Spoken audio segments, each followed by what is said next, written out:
All right, welcome back to the One Bar and Lupagus show. It is that time of the week where we take a little look-see back at the game and see five lessons learned from that big old victory against the Lions. Well, that's one reason why I love football so much, and Vikings football, because every Sunday I learn something new. Yeah, football, non-football related. Yeah, I'm always learning. Could be something about my own body. Could be something about the Minnesota Vikings. Who knows?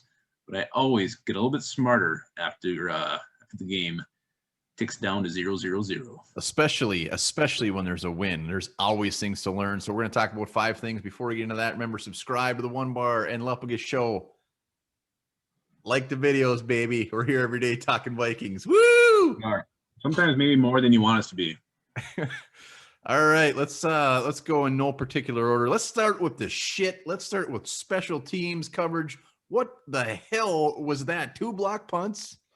Well, I learned what the Vikings will be working on in practice all week, and that's going to be punt protection. Again, it wasn't even like they were trying to block it. It was just a one-on-one situation where Mike Boone just got railed, and they blocked the punt. The other one was came up right up the middle, and was it Romeo Arquara? This big old paw got that up there. So, yeah, I think I said it yesterday. Against a better team, those could have been 2 game-changing plays. The Lions could only cash in on one of those.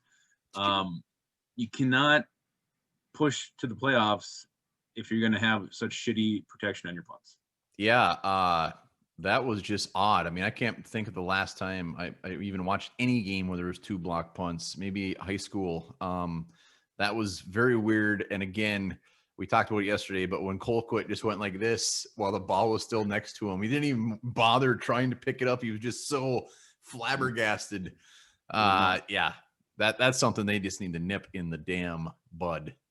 Yeah, it is rare. I mean, it was just a fluke thing, but it needs to be just a fluke thing, and they need to make sure that it's just going to be a fluke thing by spending an exuberant amount of time on it this week. Wow, big word for Lupagus. Also on the punt, we do got to mention Dan Chisena. I say it different every time I say his name. Damn, does he got some freaking? He does have wheels. Did you see him get down on that punt where he was just there? I mean, he was flying. I don't know. I haven't seen him make the big old hits I was expecting, but he is fast. I'll give him that. Well, they called a fair catch, but he was right there. So, anyways, I had to give him a quick love. So that is one thing we learned. Another thing that is becoming very, very clear is the Vikings are going to have a tough decision when it comes to Mr. Eric Wilson this offseason, because he might have started off slow, but he is having one hell of a season. Yeah, I don't have his stats in front of me. I'm sure you do, but you look at those last couple of games. What has he done? What has he done in the year? Just tell me. Well, I mean, the big thing with Eric Wilson is, and what we've seen in limited action over the years since we got him, is he just makes plays, and he's doing it again. He's got 2.5 sacks, leads the team in sacks, which at 2.5 isn't a great sign, but 3 interceptions. He's got a 1 forced fumble. I think he even has a couple forced or fumble recoveries. But damn, I mean, he's just all over the place. He's not overly great against the run, but he can get to the quarterback. The dude makes plays, and he's going to be a free agent, and he's going to make some damn good money, whether it's the Vikings or not. Yeah, the decision might be, are they going to keep Anthony Barr or are they going to keep Eric Wilson? Because they can't afford them both. Yeah, you said it. I mean, the key with Eric Wilson is he makes things happen, whether it's just luck or he just knows how to get in the right spot at the right time. Is it natural instincts?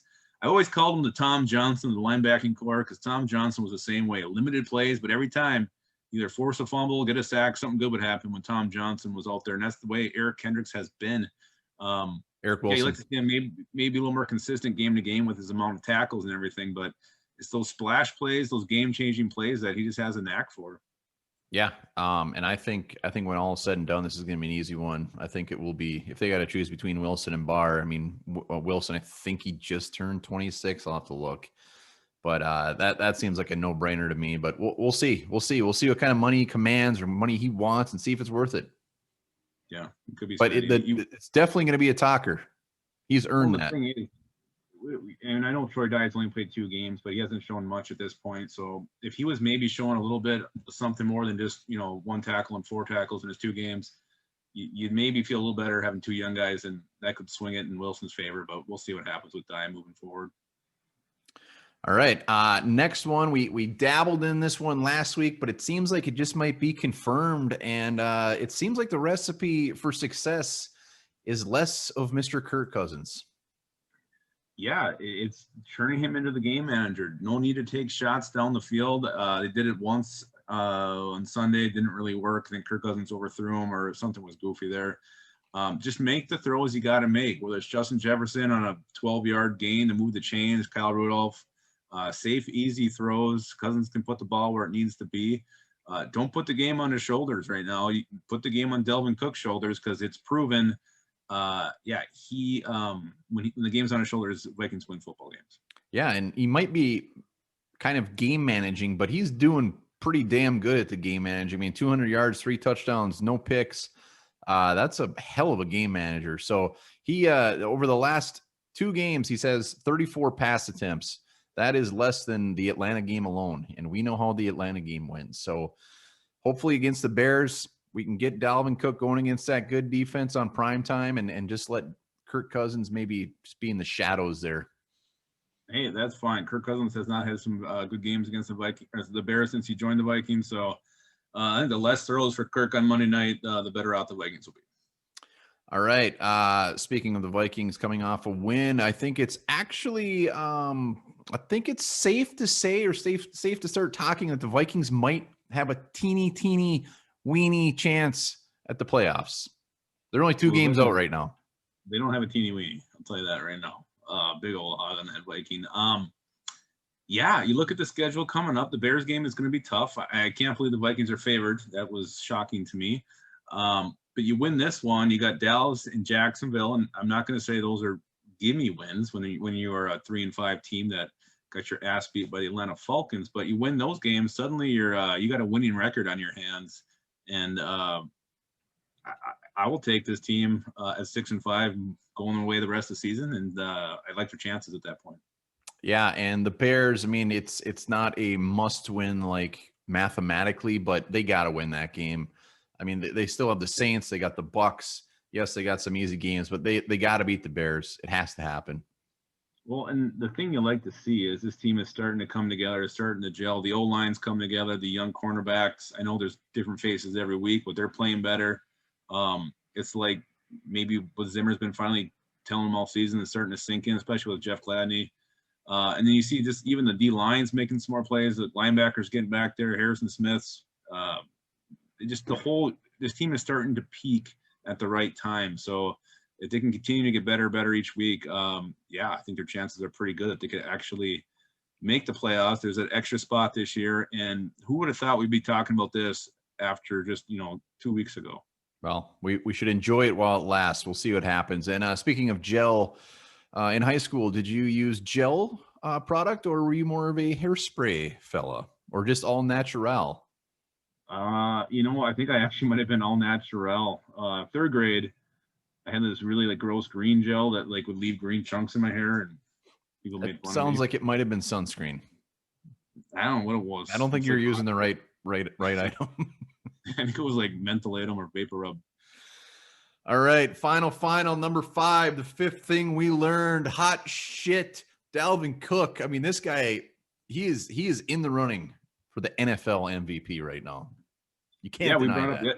We brought it up in our post-game vid, and I'm starting to see some stuff on Twitter about it too.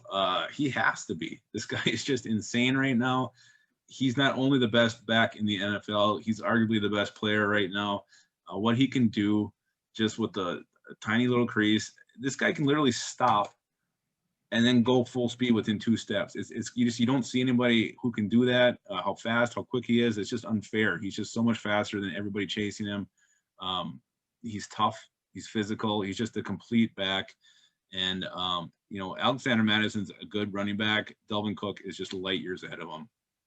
Yeah, and he seems like a fantastic human. The team loves him. He's a great team player. Love the crap out of Dalvin Cook. Right now, he's projected 1,700 yards, 24 touchdowns. And in the receiving game, he's projected for 32 receptions, 350 yards, and 2 more touchdowns. That's insane. He's leading the league in rushing yards. He's missed a game, and we've already had our bye, and he's still leading the league in rushing yards. Dalvin Cook, MVP. Running backs don't generally win MVP, but damn it, he's making a case. Yeah, if he can do it in this day and age of the NFL where quarterbacks get all the glory, that would be a huge, huge achievement and something that will go down in One Bar and Love Show history. Damn right it will. And those are our 5 lessons learned. Let us know down in the comments if there's something that you learned. Love to hear it. Yeah, well, here's something that everybody's going to learn right now. A group of giraffes is called a tower.